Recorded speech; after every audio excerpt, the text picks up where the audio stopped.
Hey, this is LOA Today, the Law of Attraction show.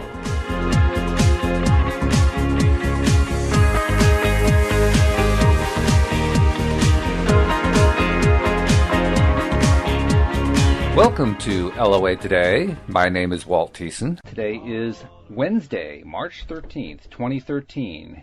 And with me today is Rubi Ho.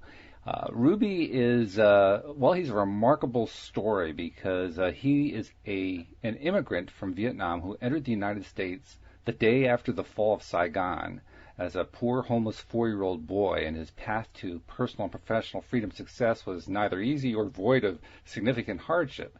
Early in his youth, he was faced with adult responsibilities of supporting his siblings, who were being raised by his 21-year-old sister. His values and ethics were compromised in his quest to not only survive, but in creating an identity for himself. And in the beginning, it was nothing close to the truth. As the only Asian family in a middle-class white neighborhood, he proclaimed, "I created an identity for myself that was purely a facade and said yes to any and all of money's temptations. I was lost for many years, creating heartache, causing problems, and amassing confusion for myself." But he managed to turn that around, and he's here to not only share his story, but also to tell us some of the things he has learned along the way that may be helpful to our listeners. So, Rubi Ho, welcome to the program.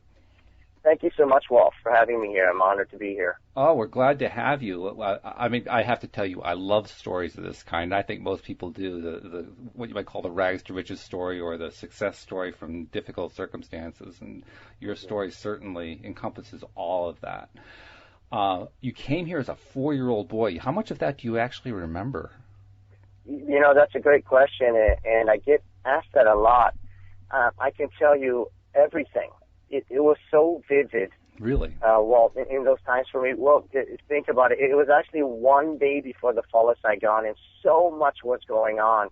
For a 4-year-old child, you can't not remember it because it's very atypical and very traumatic. I mean, we hopped on to a small Korean battleship and floated, made our way to Korea after a few weeks and spent time at a refugee camp there.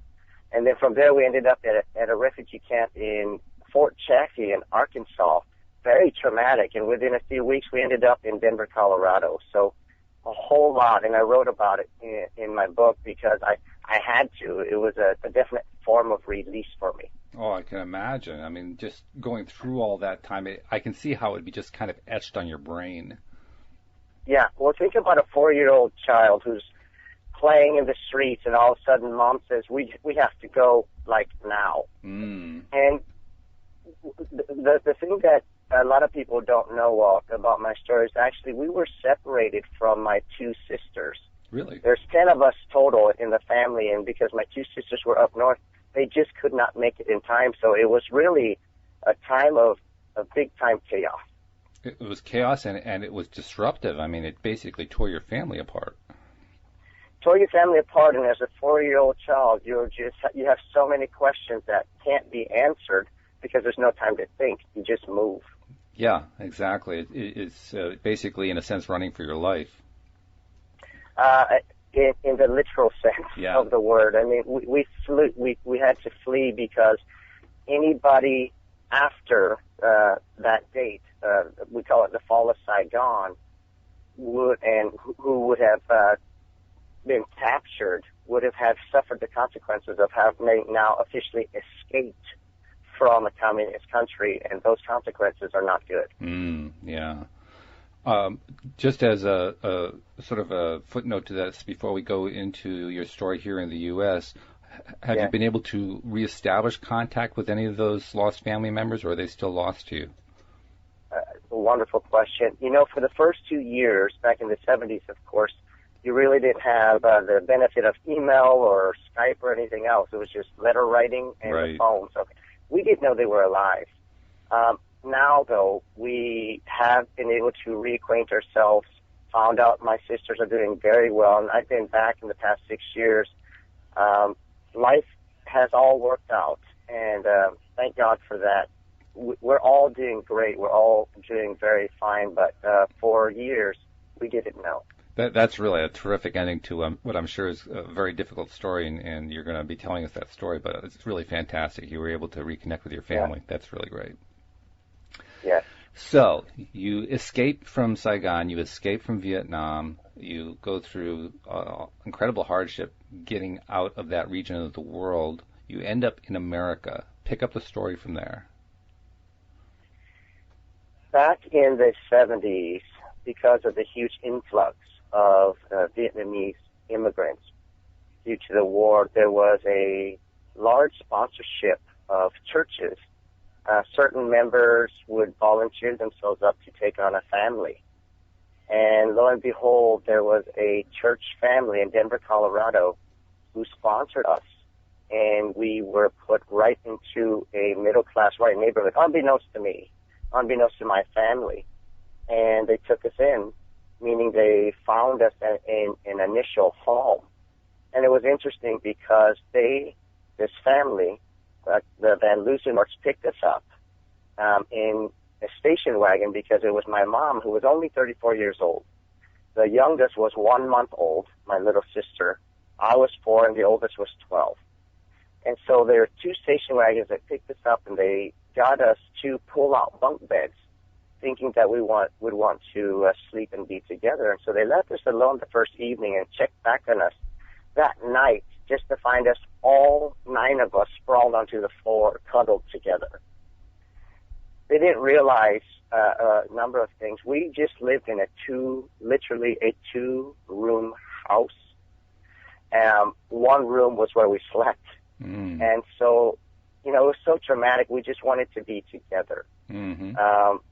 Within a matter of days, it was finding us schooling, getting us on our feet, helping my mom find a job, and 34 years old, not being able to speak a language. None of my brothers and sisters able to speak the language. We just had to start.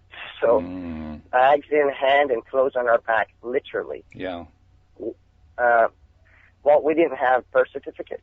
I mean, we didn't have documents. It was based on what my mom said as to what our birthdays were, what our names were, what our ages were.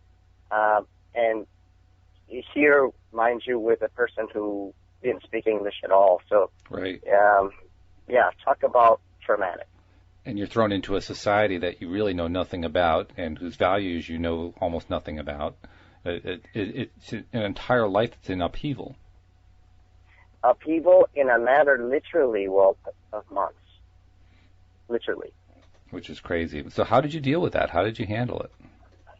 Well, at first, you just take in everything and wonder. And,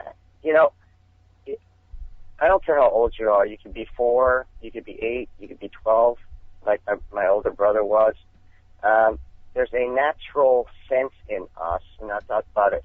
There is that highest self in us that is very aware of what's going on. You might not have all the answers, but it didn't take long for me to know that we were very different. Mm-hmm. I remember vividly my first day into kindergarten, getting the introduction to the class, and here I am looking at all these Americans who are non-immigrants at me. I'm like, wow, this is, I'm not home anymore. Yeah. How can we acclimate ourselves? And we did have a little bit of support. I was pulled out every day during the school day from somebody to help with the language. But it was really a complete immersion process, not only at school, in the neighborhood. So we made the best of what we had. You as you say that, a thought comes to my mind about a story my wife told me recently, and she works in daycare, and she works in a particular daycare where very recently I believe about a 1-year-old Vietnamese boy came to daycare for the first time, basically in the same situation you were in, that he doesn't know the language at all. Everything is new to him. And what perplexed my wife was that no one seemed to know how to communicate with him. And when she brought the question up with the mother, she said, can you just give us a few words so that we can talk to him in his own language so he can feel more relaxed? And the mother's reaction was, What, you want me to teach you Vietnamese? Are you kidding? Well, here's the thing. Vietnamese culture is such that, first of all, school, there's a high responsibility placed on school and an expectation. Likewise, there's also a high level of respect placed upon teachers.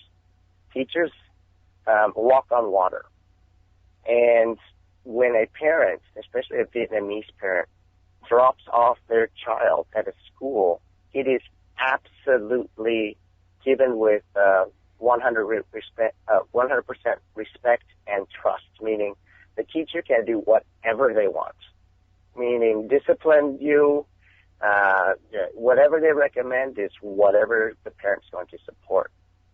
So actually from the parent's side, she didn't expect anything less. She expected this teacher to be able to just take care of it. You know, that's your responsibility. I'll take care of the child at home. Oh, so in other words, along with the responsibility came sort of an omniscience, and the omniscience, they would just automatically know how to handle everything. Absolutely. No assumption at all for a Vietnamese parent. It's just a truth. School, and then you have home responsibilities. But you take care of the responsibilities at school. Okay, well, I'm going to tell my wife that one. Louise is going to be interested to hear that, because we were puzzling over that. Like, why wouldn't she at least give us, all she was asking for was like, yes, no, thank you, please, little basic words like that. And she was getting this big resistance and didn't understand why.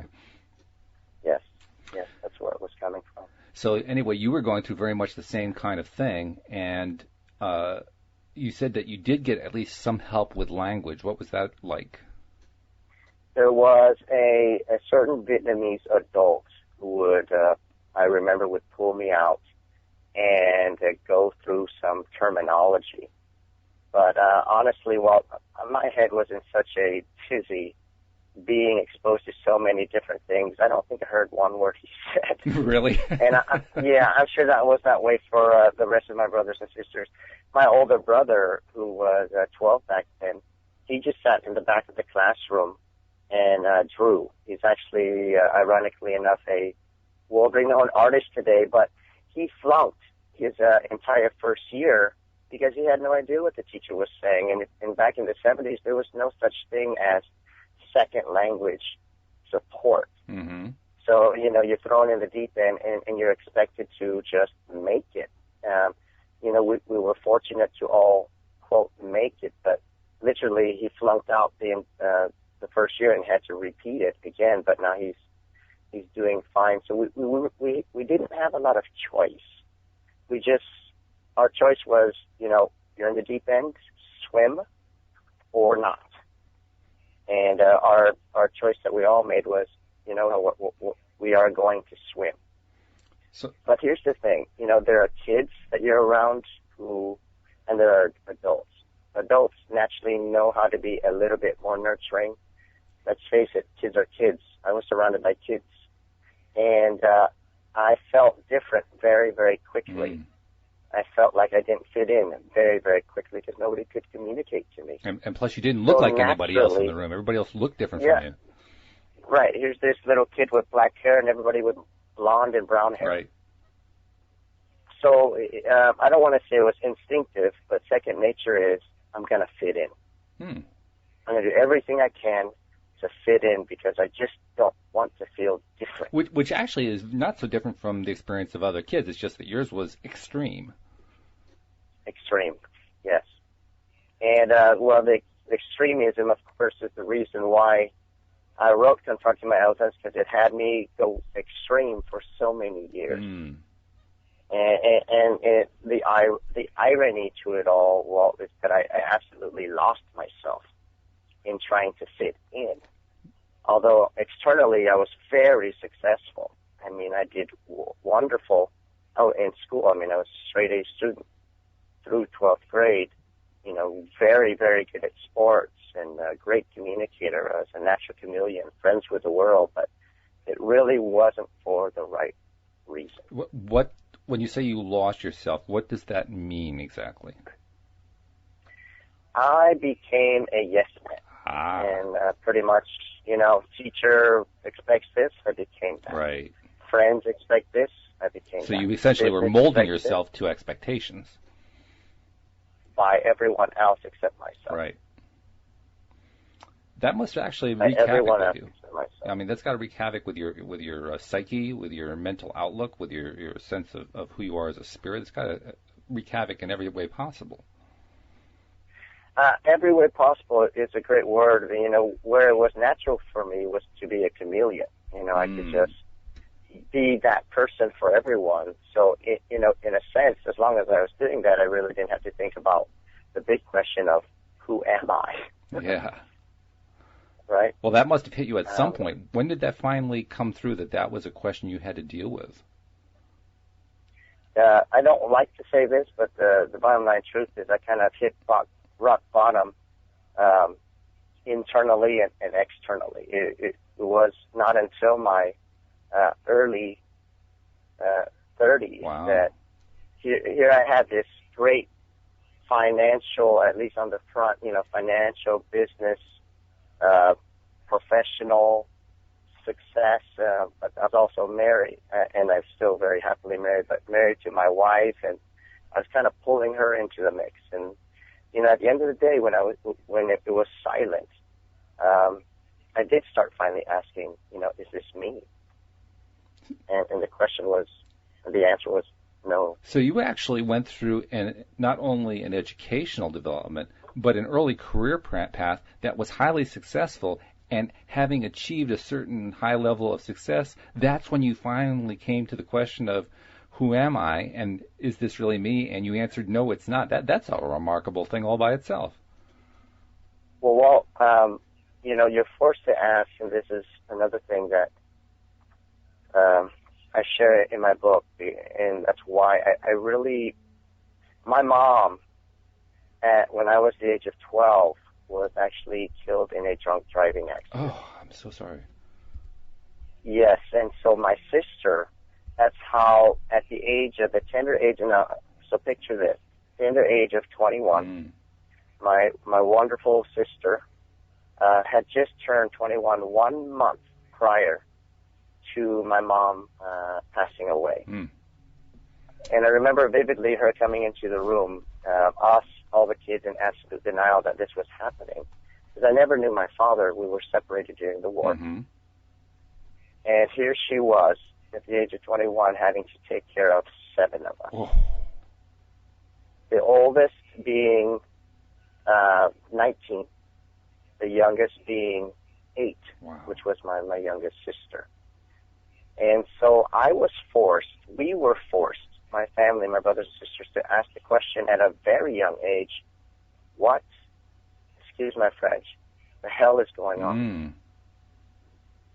How is life fair? You know, not only don't we not fit in, not only are we living the life of poverty in a middle-class neighborhood because my mom back then was just cleaning offices. You know, God, spirituality, nothing really existed for me back then. You know, not only did life take away my mother, but she put my sister in this situation. It's even worse. You know, we're fending for ourselves. So that's really what started me full bore, 5th gear, into really over-accentuating, overdoing it and trying to fit in. It's like, you know, I'm going to fight even harder now. And so by the time I was in my 30s, my early 30s, I've had 2 master's degrees, a very, very successful career in corporate America. I had over 25 pieces of real estate, wonderful home, wonderful life, quote, wonderful life. But I was empty. Because you had been forced by circumstances to do it for the wrong reasons. And I didn't think, yes. I didn't slow down. You know, of course, hindsight. When my mom passed away, I wish I would have asked that question, who are you, Ruby? Who are you? What do you think you would have done differently if you'd asked that question? You know, that's a great question. Probably not. Society is a master at teaching you what society believes is success. Right. And I totally was overwhelmed and took to it. I bit on every single piece of what success meant, still does, in terms of the societal definition. Well, that raises a really important question then. The important question it raises in my mind is you were able to achieve the success, but in order to do it, to borrow the old cliche, you had to, in a sense, sell your soul to the devil. You had to ignore who you were and pretend to be whatever others wanted you to be the chameleon, as you put it. And so the question it raises is, well, if that was the path that you took, and even if you had asked the question early on in your life who you really were, it still would have taken it that way. Then the question raised is, well, then is it possible to actually achieve success in your life while not only asking yourself the question of who you are, but following the path of who you are? Is that actually a viable route? 100%. Well, that's good to hear. 100%. Yes. And it all boils down to a simple question that I pose to myself, but now that I pose to individuals who I touch in the realm of executive leadership, in the realm of anybody, of anybody I touch in all that I do, and it's this question: what makes you your highest self? And I say that question again: what makes you your highest self? Are you your highest self? So it has everything to do with who you are internally, not who you are externally. And I mean this from the bottom of my heart. Well, at the age of the tender young age of 42 years old today, I am the most complete person on planet Earth. I have no voids in my life. I am so fulfilled. Externally, I am very successful, but it's secondary because internally, I'm 100% complete today. I was never, I should have asked that question when I was 12, but I had to hit that point about becoming your highest self.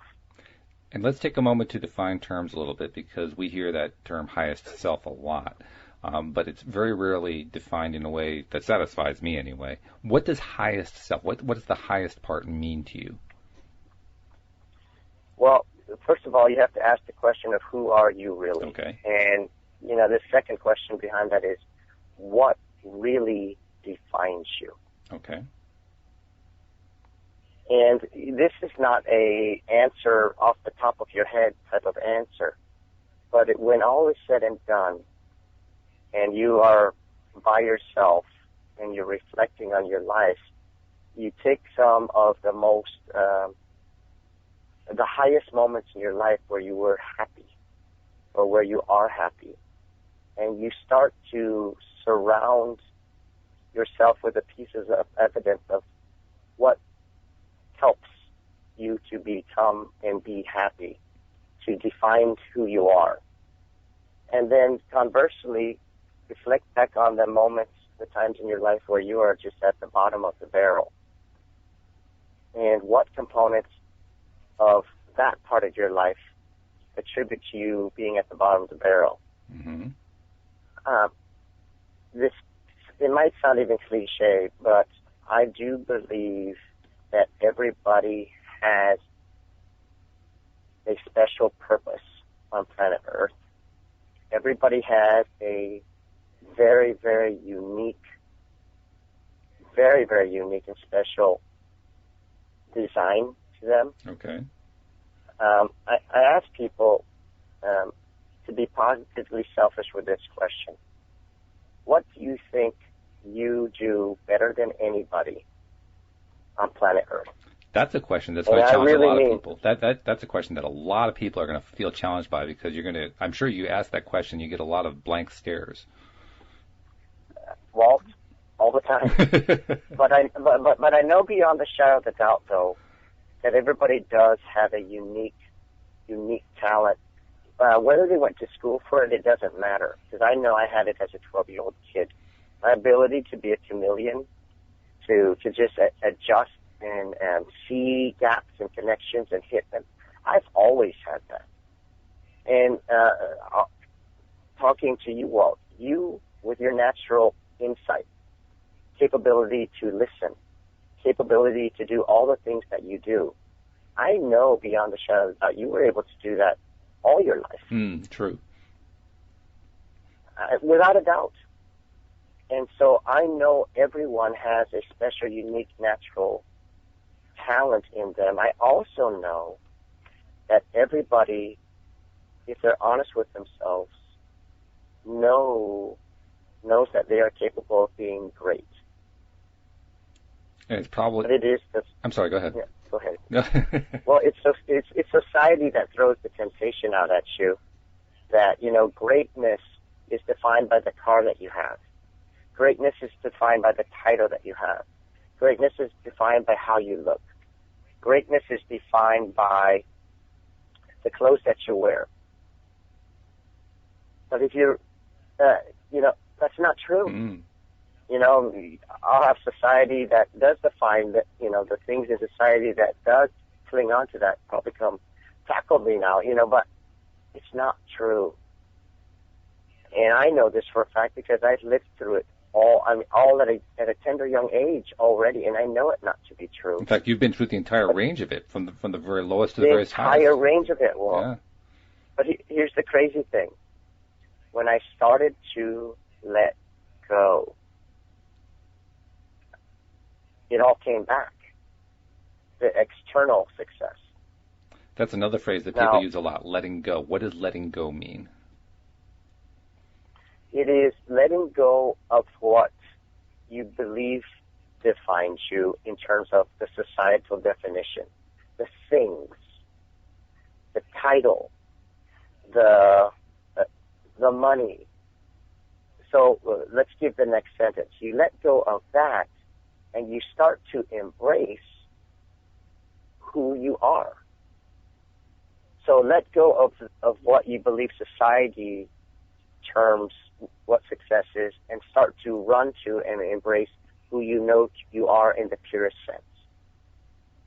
What makes you happy, what you believe your unique talents are, what you believe, where you believe you're just the greatest person on the planet at doing, and then you start to slowly feed and tap into that where you are.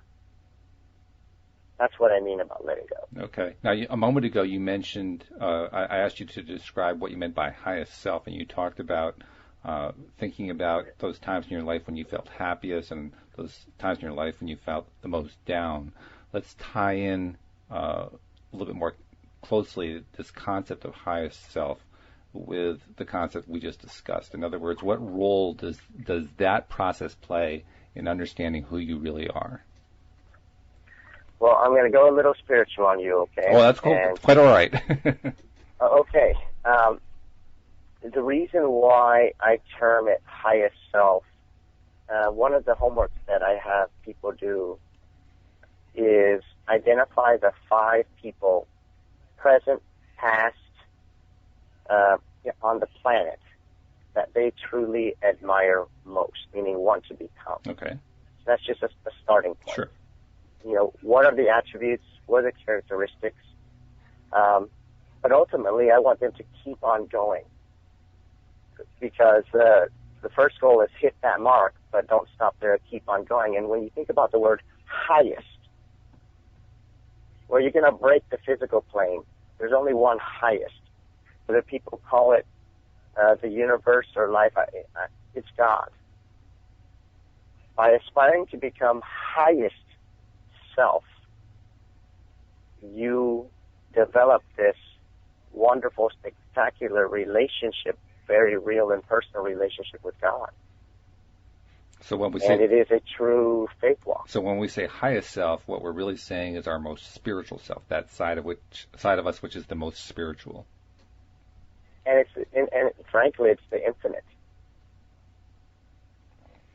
It's the infinite. What I like to say is, people especially with the societal definition of highest self, cars, things, title. When you go to bed and you're in a deep sleep, none of that even exists. It's zero. And you wake up and you come to. But there's that moment when you're coming to where still none of that exists, but you're at your peaceful state. That's probably the best time you can ask yourself the question, who am I?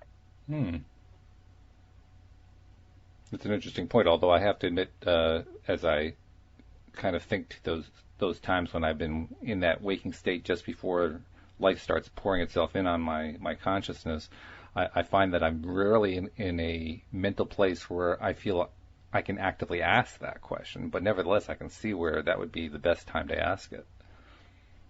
Well, it is learned, and it is a discipline, because I'm speaking as if this is simple, and I really don't mean to come off that way, because it's not. Because, the instant the alarm goes off, or the instant you get into your car, or the instant the phone rings, you're back to society. Right.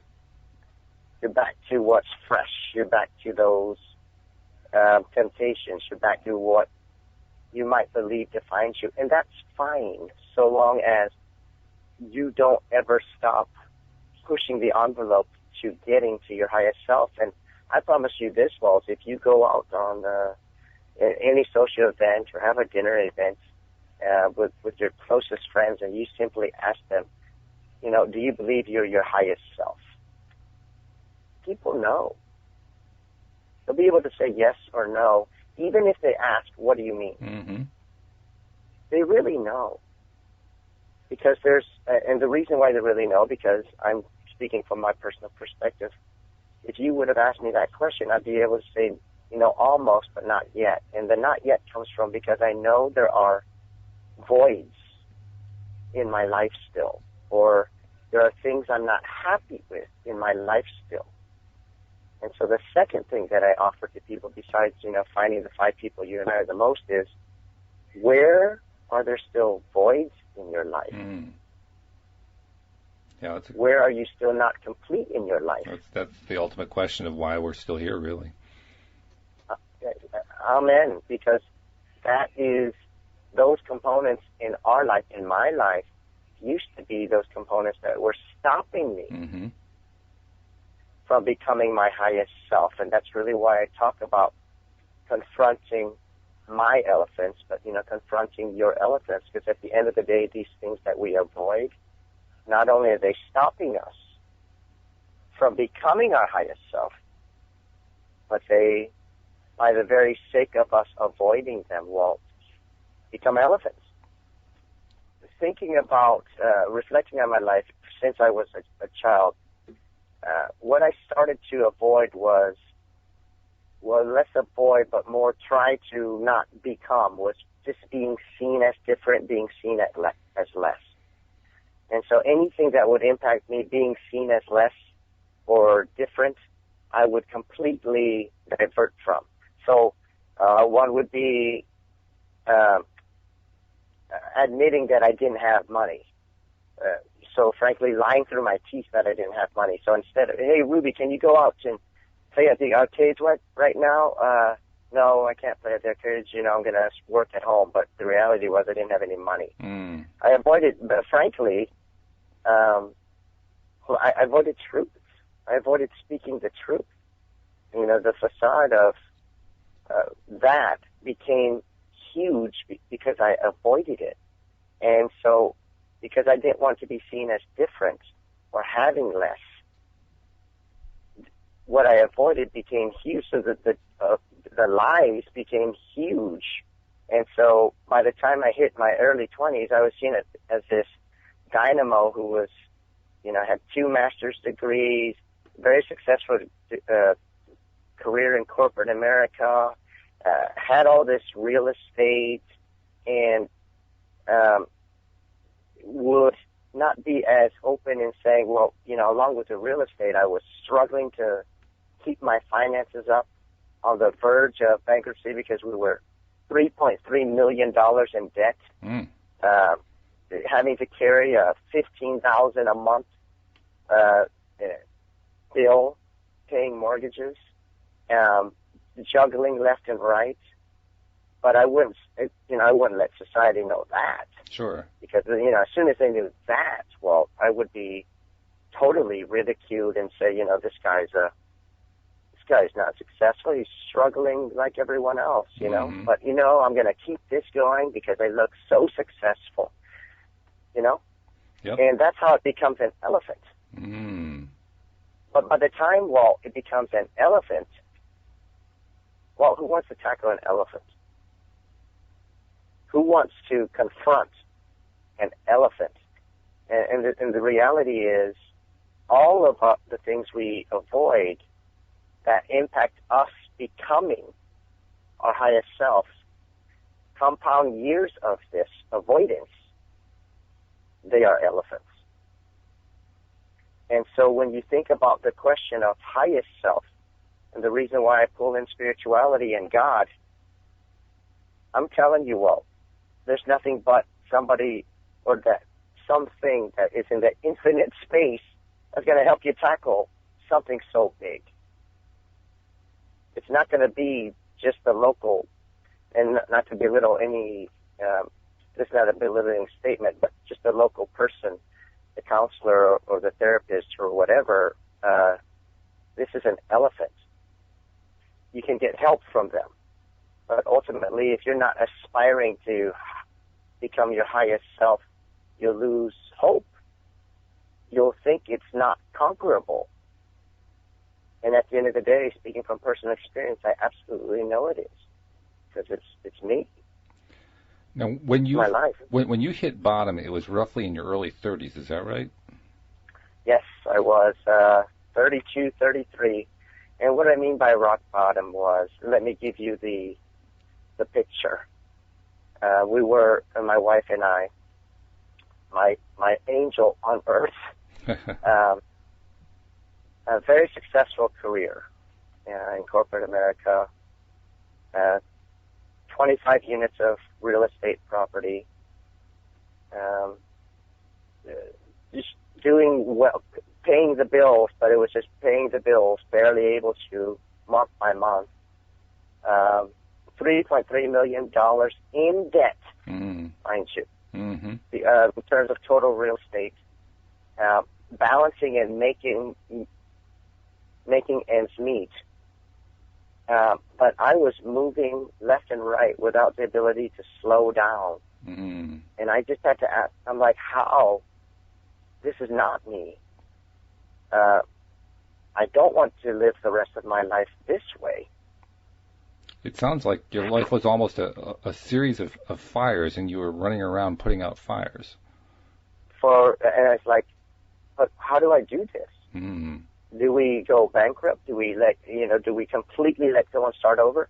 In corporate, and when I was in corporate America, working there where I was like I was very successful in there, but it wasn't me. I wasn't happy. I could do it really well because I could do anything really well, frankly. But it wasn't me. I wasn't fulfilled. It was in the silence of the evening when I was able to slow down. There were a lot of nights of, this is not me. So between the ages of 30... I was supposed to ask the question. Oh, I'm sorry. So between the ages of 32 and 42, you hit bottom, and then you started the upward climb. Describe that upward climb. Well, the upward climb first started with where am I hurting? What is the biggest obstacle to helping me getting on track to who I am? Financial. We got to make this real estate thing right. And we were going to a downtown church, and they just happened to offer a financial course on how to just take care of money and make things right. And I was like, I am the biggest skeptic on planet Earth, just so you know. I was like, there's no way, it's easier for us just to go bankrupt. So, I threw myself in, and to be very clear, I was very, I call it the Sunday person who just goes to church and goes out, do my thing again, not think one way or another about a true commitment to living life out spiritually. So, I'll give it a try. The one thing I can't argue about Scripture at all is there are some big challenges, especially around money. So I decided to just give it a try. Okay. And one thing about giving it a try was just my tackling my first elephant of letting money define me was letting go of money, the need of money, meaning it's not part of who I am, and start to give in terms of a tithe, to kind of let go of it. And let me tell you, that's the first hardest step that's ever happened. But it was just a beginning step of letting go. And again, talk about how you let go of money. You're inundated with money problems. How do you let go? My wife and I sat down and said, all right, well, let's give it a try. What can we, quote, afford to let go of? And it was in forms of a tithe. We just started doing it. And from there, I started to sell off our properties, whatever it took. If we had to take a loss, we had to write a credit card check, whatever. Let's just start to let go of it all and just continue to maintain. In the span of 3 years, what went from, and I can't, it's proof to you scientifically how this happened, but in a span of 3 years, we were able to shed $3.3 million in debt and turn it into couple $100,000 by selling off all of the properties, by doing everything that we had to do, by just truly, in some ways that I guess can tell you they're just inexplicable of how we sold things off. But we were able to avoid bankruptcy, foreclosure, completely. How, I don't know. I really can't explain. And it sounds like the timing was serendipitous, because if I'm gathering this correctly, going back 10 years ago, that would be 2003, 5 years before the financial crisis. So you actually started the process of selling all this stuff off before the real estate crisis hit, which is fantastic timing. Right. Yeah, but believe me, that was not my masterful planning. It was very much serendipitous, but from there, I really begged the question, holy cow, there were some things in here in this journey of letting go. First, on the tangible real estate front that just don't make any sense. Yeah. And so I'm going to push it harder. Where else am I not me? Well, work.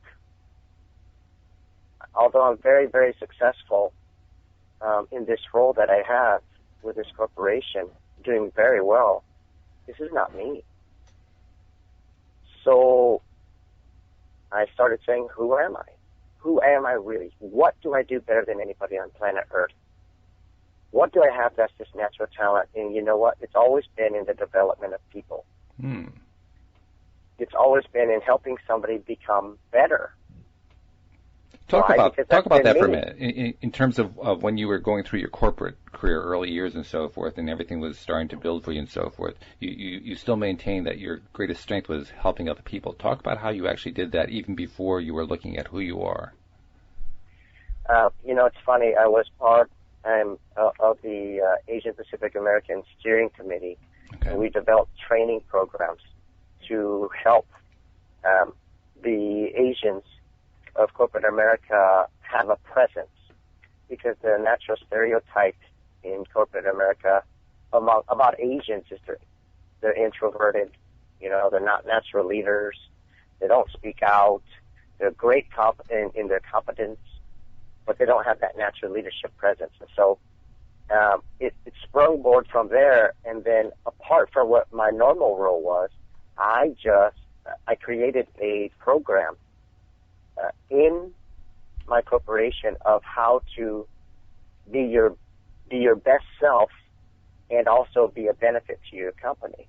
So I created this training program just on my own that was very successful, and it just started to grow. And so I did it for my church where I was attending as well, and it just one thing led from another. And one night during the time that I was still in corporate America and working, there was a church chili cook-off, and I saw this couple off the corner of my eye who weren't regulars, and I just poked my head in and intruded into their space and said, "Hi, I'm Ruby. What do you do?" And lo and behold, they say they run an executive coaching firm. And it was, again, another serendipitous moment. I said, "I'd like to invite you over to dinner from my house just to pick your brain." Wow. And now I am a senior partner with them, traveling across the country and now globally to work with corporations and nonprofits in the realm of executive leadership. So it's even though you weren't, we're still in the process of discovering who you were and what your real purpose was and what really makes you up as a being outside of the facade. You still managed to start making these contacts along the way that helped you on the path that you ultimately stayed on for the last 10 years. Yes, well, and I can't say there's anything, again, scientific, methodical process in terms of how I got here. Except that if you start to focus on who you are and becoming your highest self, these things do happen. They are happening. They continually happen. I don't have to, I'm so blessed. I don't have to pick up the phone. It just comes to me, just in quotes. But when everybody is meant to use their natural God-given talents, their highest self, one, because you'll love it, because it's you. And the natural purpose, and the ultimate purpose is to serve other people. But it shouldn't ever feel like work. There's only one way it's not going to feel like work. It's because you love what you do. Well, you can't love what you do if you're not your highest self. You can't become your highest self if you have junk around you, your elephants. They become burdens. Your cup is not full. So true service comes when your cup is full. Comes naturally. So there's a natural connection between finding what it is that you love and ultimately ending up using that to serve people. Even if that wasn't your intention, that's just part of what happens. Oh my gosh. I mean, if you could say that again, that is absolutely the truth of it all. You don't even have to think about serving. It just happens because you're living your highest self. Now, for the skeptics out there, this is my reality, today. I am doing absolutely what I love and nothing less. We are completely debt-free except for our house payments. Completely. And I mean, it's just nuts. And all I do is serve in the realm of, ultimately it's in the realm of helping people become their highest self, but I'm in Fortune 100 companies. I'm in nonprofits. I am, but again, that and a dollar buys me a hamburger at McDonald's, but ultimately, at the end of the day, it has to be relevant for the people I touch. And so what I do in helping people become their highest self, think about it on the team level. I simply ask, are you your highest self in terms of a team? How about your organization? How about in your communication? How about in your working relationships? What can be better? There I do bring in my expertise as a coach and as an executive coach through Sherpa Executive Coaching. But still, it's at the end of the day, it's my natural God-given talents that I pour into the process of where I help companies and where I help individuals. You mentioned also that you work with nonprofit organizations. Talk a little bit about that experience, because that's quite different from corporate America in many ways. Different in many ways and the same in many ways. So, different in the sense that nonprofits aspire to the true service. The money doesn't flow as naturally. They have to depend on grants. But they do serve a purpose, very specific niche purposes. But in the realm of what I focus on, which is really action and behavior, leadership and behavior, it's very alike. And so whether or not you're in corporate America or in a nonprofit, how we behave and act has an impact on communication, on working relationships, on group dynamic. And fundamentally, if we are not at an optimum on those things, if we're not our highest self on those things, we truly impact whether the efficiency of the business, whether or not it's a profit, a for-profit or non-profit. Does that make sense? Yeah, it does make sense.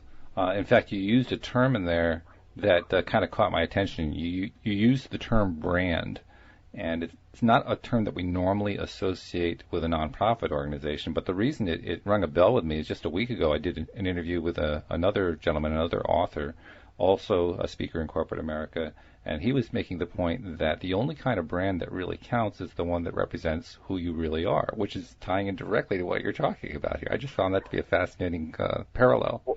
Well, think about this, Walt. We have the externally, like in the public eye, you might see a commercial. You'll have a company that wants to ooze a certain culture, brand, facade of who they are, right? A certain energy, when you see this is what you want to know about who we are. Well, if we have behaviors and actions that are run amok,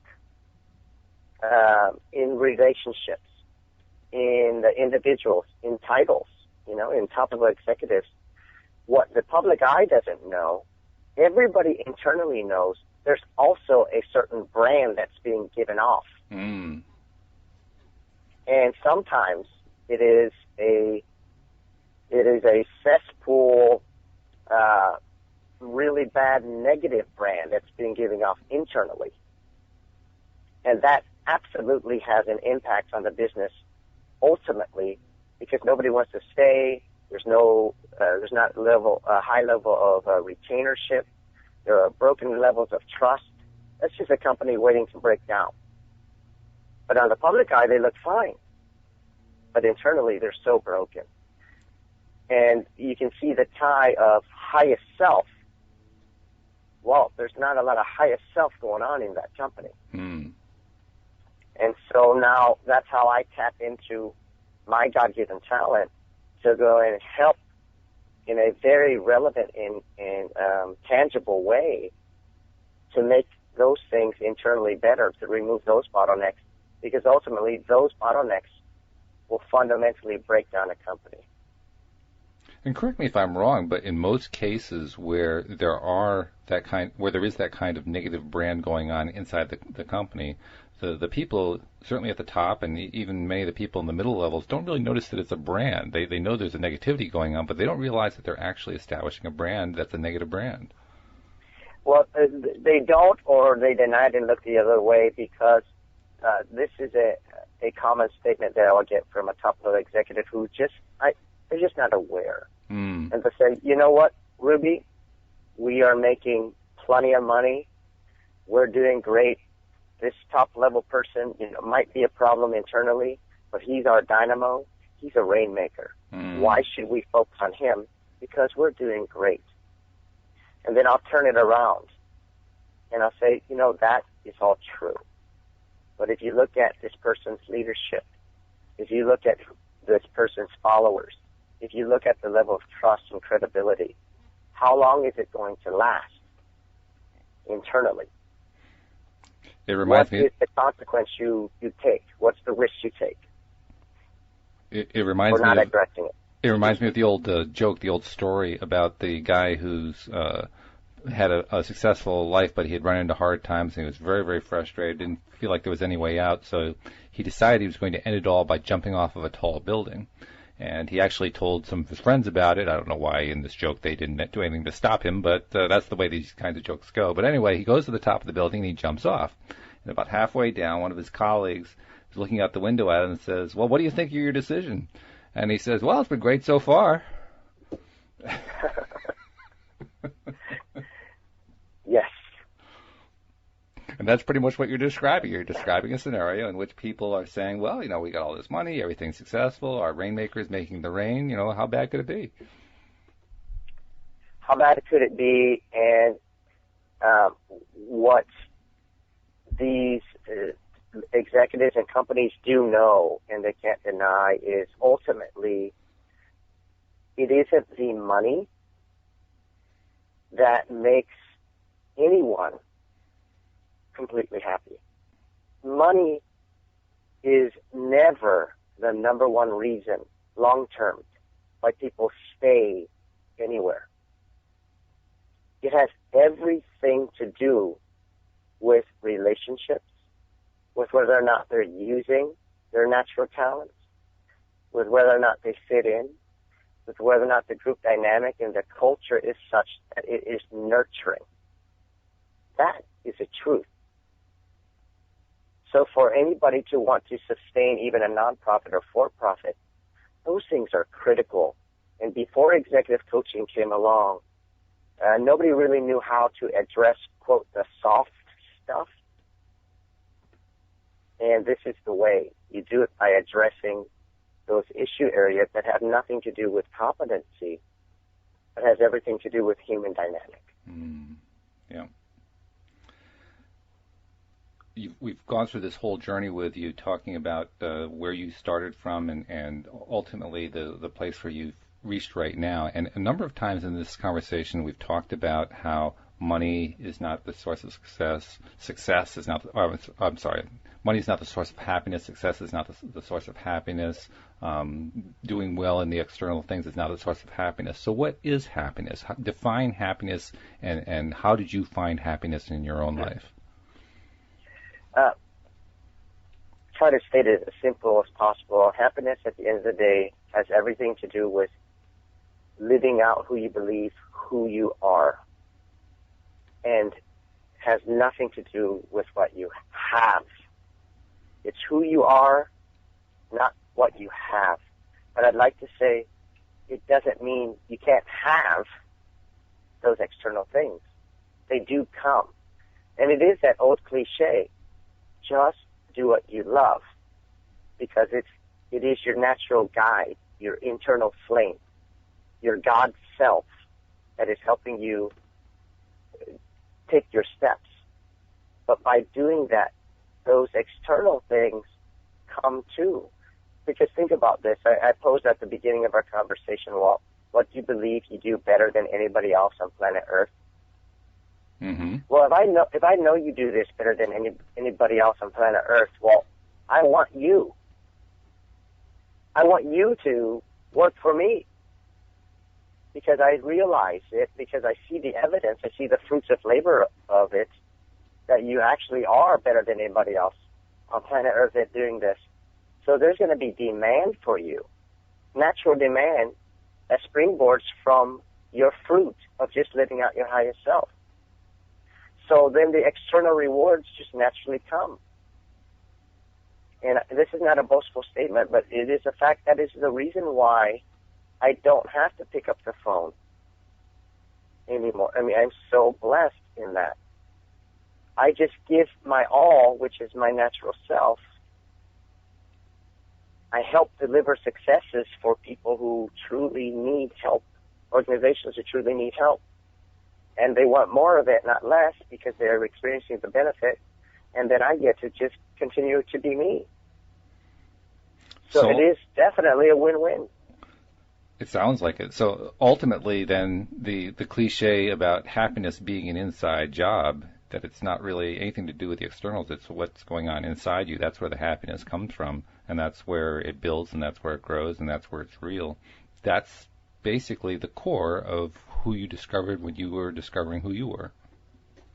Yes, and it is, stick to that principle, which it is a truth, an absolute truth. Don't lose sight of common sense. Don't lose what you need to do to externally to become your highest self. And a simple example, if you discover, I've been living a lie. I'm not an accountant. I like to push numbers, but at the end of the day, go very extreme. I naturally, take care of animals. Well, you can't just drop becoming an accountant and start, taking care of animals because you just naturally nurture. But you start studying to going on that path. You start volunteering to go on that path. You start using your space as an accountant to nurture more. Mm. You start on that transition. And my transition was not overnight, but it was absolutely happening. I started volunteering my programs. I started coaching on a voluntary basis. I started doing things that were me, and I started eliminating the things that were not, but I still took care of my responsibilities. I don't just go into the desert and just, okay, God, make it happen. Mm. You have to keep your wherewithal, because we're still on this planet. Does that make sense? Yeah, in other words, there has to be a transition. There has to be. But, and it is a good but, you have to start nibbling. And, people might ask, well, geez, I've never even asked that question in my whole life. Where do I start? And the simple answer is, it's not simple to do it, but the simple answer is you actually start around the areas in terms of helping become your highest self that you might be avoiding today. Mm-hmm. That's where you start. In other words, you take a step outside of your comfort zone. You take a step outside of your comfort zone and you say, you know what? There's some big voids here where I'm not complete, and I have to start addressing those things. And for a lot of people, well, it's where they're working, or it's the type of work that they're doing, because their parents said, you got to do this, and so they did. They didn't think about it. Or society said, this is going to pay the bills, this is what you have to do, so they did that. Or, so you start with, who am I, really? What do I do better than anybody on planet Earth? And what are the voids right now that I have in my life that are stopping me from doing that? And you have to address it. Mm-hmm. I like the way Mike Dooley, I don't know if you're familiar with Mike Dooley, but I like the way he expresses what you just described. He talks about it in terms of if you're ready to commit to taking that one step outside of your comfort zone, do it by taking little baby steps. It almost doesn't matter what the direction is, but just start taking them. Because just the act of taking them, even if you go in the wrong direction, you'll get signals right away you're going in the wrong direction. You'll start going in another direction. The important point, though, is to start taking the steps. Absolutely. Well, and so a couple of things. First of all, I am solely speaking a truth. I am no different nor no more special than anybody else on planet Earth. So what I am speaking about is nothing new, as Michael full well points out. Mm-hmm. I am just sharing my personal story, and my challenge is for people to live it out too, because they're going to start speaking the same things that I do, that you do, that Michael does, that everybody who actually takes this walk does. So it's absolutely that you have to take this step. And I'll sometimes get, Ruby, I'm old. I'm in my 60s. There's no way that this can happen. It's too late. But what people don't realize is subconsciously, everybody aspires and tries to live out who they truly are, whether they admit it or not. One of the signals is the times of frustration in people's lives is solely our internal self saying, that's not you. Mm-hmm. That's all it is. Mm-hmm. So actually, we have been spending all our lives subconsciously trying to become our highest self. And so somebody who's in their 60s who might think it's too late doesn't realize they've already been doing it for 60 plus years. And so how could I, in a matter of years, go from where I was to where I am today? The bottom line fact is because I've actually been doing this since I was a little boy. Mm-hmm. Mm-hmm. Now that I've tapped into the external resources, aligning them to who I truly am, it just seems to happen so fast, almost, quote, like an overnight story. But it is because I've always been doing this. Just like you, Walt, in your own way, have always been doing this. We're just trying to help people align themselves more conscientiously so that 360 degrees around, you're doing this all the time. Now, you mentioned earlier that you have a book out. Tell everybody about the book. Thank you. It is called Confronting My Elephants, and it's an inspirational autobiography about of my life, of how I truly confronted my elephants. And it's on Amazon.com. And for people who want to learn more about you, do you have a web presence that you can share with them? Actually, I have a couple of things. They can like me on Facebook at Confronting My Elephants, and I have a blog called Confronting My Elephants at confrontingmyelephants.com. And what you hear is what you get from me. This is Rubi Ho, true blue. At the extent that I'm capable, I respond to all emails. And I can be reached at rhsherpacoaching@gmail.com. rhsherpa, the word coaching, @gmail.com. I'll be sure to include the links to the Facebook and website pages in the page where we post this interview. I won't actually include the email address just because I don't want you to get spammed, because that's where spammers go to get that kind of thing. But okay. Yeah, you don't want to be publishing your email address on websites. Trust me. That's a good learning. Thank you, sir. You're welcome. But Ruby, talk about learning. Thank you so much for all the learning you've been giving us here, because this has been a fantastic education. And so thank you for coming onto the program and sharing your wisdom and your insights with us. It's an honor and privilege. I have to pitch myself. Who knew that this Vietnamese refugee boy coming with his family to the States will one day be talking to Walt? Well, I mean, we know now. We've heard the story. It's a great story. It's fantastic. Yeah, I'm honored and I'm so blessed, and I thank you so much, Walt. Well, thank you for joining us. We'll see you all next time here on LOA Today. Goodbye, everybody.